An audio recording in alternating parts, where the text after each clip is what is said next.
Sir నమస్కారం sir. నమస్తే. Sir 'Chhaava' movie block buster టాక్‌తో కలెక్షన్‌ల వర్షం అయితే కురిపిస్తుంది సార్. మరి ఇప్పటివరకైతే ఒక 'పుష్ప 2' రికార్డ్‌ని కూడా బ్రేక్ చేసినట్టుగా కూడా వార్తలు వినిపిస్తున్నాయి. మరి 9 డేస్ కలెక్షన్ రిపోర్ట్ ఏ విధంగా ఉంది? ఏ రకంగా 'పుష్ప 2' రికార్డ్‌ను బ్రేక్ చేసింది? మరి 'చావా' కలెక్షన్‌ల విషయంలో మీ ఒపీనియన్ ఏంటి సార్? 4 రోజుల్లోనే 4 రోజులు, 5 రోజుల్లోనో 'పఠాన్‌ని క్రాస్ అయిందన్నారు. హ్మ్. 'పఠాన్‌ని క్రాస్ అయింది. 'షారుఖ్ ఖాన్' వెనక్కెళ్ళిపోయాడు. నెక్స్ట్ 'అల్లు అర్జున్' టార్గెట్ హ్మ్. అన్నారు. ఇప్పుడు 'అల్లు అర్జున్' కూడా కొట్టేశారని చెప్తున్నారు. మేబీ హిందీ బెల్ట్‌కి సంబంధించి వసూళ్ల వివరాలు కావచ్చు. అంటే దేశవ్యాప్తంగా ఈ సినిమాని వివిధ భాషల్లో డబ్ చేయటం అనే ప్రోగ్రామ్ పెట్టుకోరు. అయితే తెలుగులో రకరకాల అభిప్రాయాలు వినిపిస్తున్నాయి కానీ, ఈ సినిమా డబ్బుడ్ వెర్షన్ ఒకటి విడుదలైంది. హ్మ్. తెలుగులో డబ్ అయిన వెర్షన్ ఒకటి యూట్యూబ్‌లో రిలీజ్ అయింది. హ్మ్. దాన్ని చాలామంది చూసేస్తున్నారు. ఇది కలెక్షన్స్ మీద ప్రభావం చూపిస్తోంది అనే గొడవ ఒకటుంది. దీంతో పాటు ఈ సినిమాని రీమేక్ చేస్తారు అనే ప్రచారం ఒకటి జరుగుతోంది కానీ, రీమేక్ చేస్తారని అనుకోవడం లేదు. ఓకే. రీమేక్ చేసే అవకాశాలు లేవు కానీ, డబ్ చేసి మొత్తం అందరి దగ్గరికి ఈ సినిమాని తీసుకెళ్ళే ప్రయత్నం ఏదైనా జరిగితే జరగొచ్చు కానీ, అది కూడా ఈ పాటికే జరిగుండాలి. ఇప్పటివరకు చేయలేదంటే వాళ్ళు ఆ ఉద్దేశంతో లేరనైనా అనుకోవాలి. లేదు హిందీ సినిమాకి ఎలాగో నేషనల్ మార్కెట్ కదా! నేషనల్ మార్కెట్ వరకే పరిమితం కాబట్టి, మిగిలిన వ్యవహారాలు మనకొద్దు అనుకునైనా ఉండాలి. కానీ బడ్జెట్ వర్కౌట్ అవ్వాలంటే ఖచ్చితంగా ఇతర భాషల్లో డబ్ చేయాల్సిన అవసరం ఉంది. పర్టిక్యులర్‌గా దక్షిణాది ప్రేక్షకులకి సబ్జెక్ట్ డ్రైవ్ అవ్వాలన్నా, వాళ్ళకి ఇంజెస్ట్ అవ్వాలన్నా గానీ, ఖచ్చితంగా ప్రాంతీయ భాషల్లో డబ్ చేయటం ద్వారా మాత్రమే అవుతుంది. ఇది ఒక రకంగా ప్రాపగాండా సినిమానే. నిర్మొహమాటంగా ప్రాపగాండా సినిమా అయినప్పుడు ప్రతి ఏరియాకి ఈ అభిప్రాయాలు పంపు చేయాల్సిన అవసరం ఉంది. ఔరంగజేబుని విలన్‌గా పోర్ట్రేట్ చేయటం అనే ప్రోగ్రామ్‌ని జాతీయ స్థాయిలో ఎంత బలంగా చేయగలరో దాని తాలూకా ఫలితాలు అంత గొప్పగా ఉంటాయి అనేటువంటి ఒక అభిప్రాయం కలిగినటువంటి రాజకీయ పార్టీకి దన్ను ఇచ్చే పద్ధతిలో ఈ సినిమాని తీశారు. అందుకని ఇది ప్రాపగాండా సినిమానే. ఈ ప్రాపగాండా సినిమా అయినప్పుడు రూరల్ లాంగ్వేజెస్‌లో, రీజనల్ లాంగ్వేజెస్‌లో, రూరల్ కాదు రీజనల్ లాంగ్వేజెస్‌లో దీన్ని ఖచ్చితంగా పంప్ చేయాల్సి ఉంటుంది. మరి ఏ కారణం చేతో వాళ్ళు హిందీ మాత్రమే వేశారు. ఒకవేళ తమిళనాడులో యాంటీ హిందీ స్టేట్మెంట్స్ వస్తున్నాయి డీఎంకే నుంచి అని. హిందీని రుద్దటంలో భాగంగా ఈ సినిమా హిందీ వెర్షనే రిలీజ్ చేశారేమో తెలీదు గానీ, ఇది రీజనల్ లాంగ్వేజెస్‌లో కూడా వస్తే బానే ఉంటుంది. జనం హ్మ్. చూస్తారు. కనెక్ట్ అవుతారు. అంతటా ఆ మూడయితే ఉంది. ఆ మూడ్‌ని క్యాప్చర్ చేసుకొని దాన్ని రెవెన్యూగా కన్వర్ట్ చేసుకోవడమే సినిమా వాళ్ళు చేయాల్సిన పని.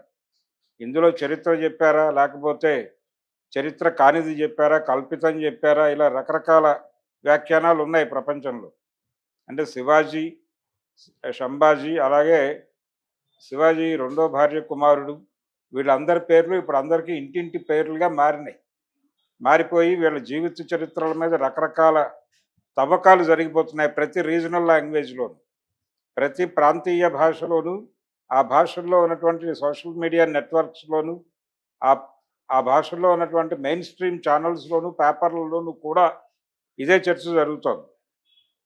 నిన్న కూడా 'ప్రజాతంత్ర' అనేటువంటి పత్రికలో ఎవరో ఢిల్లీ నుంచి ఒక స్టోరీ రాశారు. ఒక ఒక దాన్నేమిటంటాం? న్యూస్ ఐటెమ్ కాదది. ఒక ఫీచర్ ఐటెమ్ రాశారు. ఆ ఫీచర్ ఐటెమ్‌లో చాలా క్లియర్‌గా శివాజీకి సంబంధించి ఆ చరిత్రని తవ్వి తీసినటువంటి సర్దేశాయి అనే ఆయన 'హిస్టరీ ఆఫ్ మరాఠాస్' అనేటువంటి పుస్తకంలో మెన్షన్ చేసినటువంటి విషయాల్ని బయటకు తీసి రాస్తూ వచ్చారు. ఈ క్రమంలోనే ఆయన మీద ఉన్నటువంటి అభిప్రాయాలు అంటే ఆయన యాంటీ ముస్లిం అనేటువంటి అభిప్రాయం తప్పని, అలాగే అఫ్జల్ ఖాన్‌కి ఆయనకి జరిగినటువంటి యుద్ధం, అఫ్జల్ ఖాన్ ఈయన్ని చంపేయటానికి దారితీసిన పరిస్థితులు, అఫ్జల్ ఖాన్‌ని ఎవరు శివాజీకి వ్యతిరేకంగా మోటివేట్ చేశారు అనే దానికి సంబంధించినటువంటి వాస్తవ విషయాలు. అంటే ఆయన్ని శివాజీకి వ్యతిరేకంగా మోటివేట్ చేసింది మహారాష్ట్ర బ్రాహ్మలే అనే విషయం నిర్ధారిస్తూ సర్దేశాయి గారు రాశాడని చెప్పి వీరు ప్రపంచానికి చెప్పే ప్రయత్నం చేశారు ఈ రచయిత్రి. ఈ క్రమంలోనే చాలా విషయం మెన్షన్ చేస్తూ ఆయన నిరాయుధుడిగా రమ్మన్నాడు. నిరాయుధుడిగా వెళ్ళినప్పటికీ మిమ్మల్ని చంపేసే అవకాశం ఉంది అని చెప్పి శివాజీకి అఫ్జల్ ఖాన్ దగ్గరికి వెళ్ళేటప్పుడు నిరాయుధంగా వెళ్ళటం కరెక్ట్ కాదని సలహా చెప్పింది. ఆయన దగ్గరే ఉన్నటువంటి ఒక ముస్లిం సేనాని, ఆయన అంగరక్షకుడు, శివాజీ భద్రతని కోరుకునేటువంటి వ్యక్తి, ఆయన బాధ్యతగా చెప్పాడు ఆ మాట అని కూడా అందులో రాశారు. వారు నివారించారు. అయితే శివాజీతో ఒక ప్రమాదం ఉంటుంది జాగ్రత్త అని అక్కడ అఫ్జల్ ఖాన్ని వార్న్ చేసింది కూడా బ్రాహ్మలే అనేది ఎస్టాబ్లిష్ చేస్తూ రాశారు. సో అతని గెలుపు, అతని ద్వారా శివాజీని అడ్డు తొలగించుకోవాలి అని పీష్వాలు అనుకున్నారు. తర్వాత ఏర్పడింది పీష్వా రాజ్యమే కాబట్టి పీష్వా రాజ్యానికి ఇబ్బందిగా ఉన్నటువంటి శివాజీని ఏదో పద్ధతిలో తొలగించడం కోసం అఫ్జల్ ఖాన్ని వీళ్ళే రెచ్చగొట్టి శివాజీ మీదకి పురికొల్పారు అనేది కథనం. అయితే లోపలికి వెళ్ళిన తర్వాత ఈ ఈ ముస్లిం సేనాని కొన్ని అంటే ఆయుధాలుగా కనిపించని ఆయుధాలని శివాజీ దీనిలో పెట్టేసి పులిగోర్లు ఇలాంటివి, ఇనప గోర్లు ఇలాంటివి పెట్టేసి పంపించేసి అక్కడ జరిగినటువంటి ద్వంద్వ యుద్ధంలో అతన్ని చంపేశాడు శివాజీ అనేది ఒక కథని ఎస్టాబ్లిష్ చేసి చెప్తున్నారు. ఇలా రకరకాల చర్చలు జరిగిపోతున్నాయి ఆ సినిమా మీద. ఈ చర్చల ఫలితంగా ఇవేమిటో చూద్దామని చెప్పి థియేటర్కి వెళ్తున్నారు జనాలు. అంటే ఈ మధ్య కాలంలో ఇంతగా డిస్కసివ్ పాయింట్గా మారినటువంటి సినిమాలు తక్కువ ఉన్నాయి. ఈ సినిమా ఇది ప్రాపగాండా సినిమా అనే విషయం, ప్రాపగాండా సినిమా ఏం ప్రాపగాండా చేశారు వీళ్ళు అనే దాని మీద చాలా కూలంకషమైనటువంటి చర్చ జరగటం అనేది ఈ సినిమాకి ఉపయోగపడుతోంది. మరక మంచిదే అనే సిద్ధాంతం ప్రకారం ఈ సినిమాకి ఆ మరక ఉపయోగపడుతోంది కాబట్టి రీజనల్ లాంగ్వేజెస్లో డిస్కషన్ జరుగుతున్నంత కాలం ఈ సినిమా కలెక్షన్స్ స్ట్రాంగ్గా ఉండే ప్రమాదం ఉంది. ఆ ప్రమాదం వల్ల ఇప్పుడు కొంత కలెక్షన్స్ రైజ్ అయినాయి అన్ని చోట్ల బాధ్యతగా వెళుతున్నారు. బాధ్యతగా సినిమాకి వెళ్ళటం అనేది ఇక్కడ కోర్ట్స్లో ప్రత్యేకంగా మాట్లాడుకోవాల్సిన అంశం. బాధ్యతగా సినిమాకి వెళ్ళే ప్రయత్నం, అలాగే బాధ్యతగా చూస్తున్నారు అనే విషయాన్ని ప్రమోట్ చేయడానికి వాళ్ళు రకరకాల వీడియోలు చేసి సోషల్ మీడియాలో పెడుతున్నారు.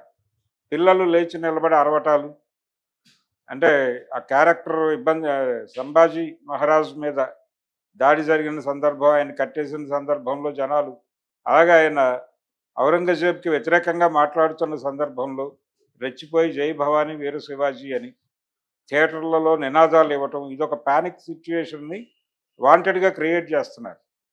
ఈ ప్యానిక్ సిచ్యువేషన్ క్రియేట్ చేయటం కూడా సినిమాకి పాజిటివ్ అపీరెన్స్ తీసుకురావడానికి. అలాగే సోషల్ మీడియాలో చాలా విస్తృతమైన ప్రచారం వాళ్ళు చేస్తున్నారు, కౌంటర్ పార్ట్ కూడా జరుగుతోంది. అయితే కౌంటర్ పార్ట్ చదివిన వాళ్ళు, పాజిటివ్ అంశాలతో వస్తున్నటువంటి వీడియోలు, ఇతర కంటెంట్ చూస్తున్న వాళ్ళు అందరికీ ఒక క్యూరియాసిటీతో ఆ థియేటర్ వైపు కదులుతున్న మాట వాస్తవం. కాబట్టి ఈ ప్రచారం జరుగుతోంది, ఈ కలెక్షన్స్ వస్తున్నాయి, ఈ రన్ బాగుంటుంది, డెఫినెట్గా మనం మంచి ఫిగరే అచీవ్ అవ్వచ్చు ఎండ్ ఆఫ్ ది డే అనే మూడ్లో ప్రొడ్యూసర్లు ఉన్నట్టుగా కనిపిస్తోంది, చావా ప్రొడ్యూసర్. అందుకని వాళ్ళు డబ్బింగ్ చేస్తారు లేకపోతే రీమేక్ చేస్తారు అని నేనైతే అనుకోవడం లేదు. ఈ మధ్యకాలంలో వాళ్ళు రీజనల్ ప్రమోషనల్ యాక్టివిటీ మొదలెట్టారు. అందులో భాగంగానే రష్మిక అలాగే విక్కీ కౌశల్ వీళ్ళిద్దరూ టూర్ చేస్తున్నారు నేషనల్ వైడ్.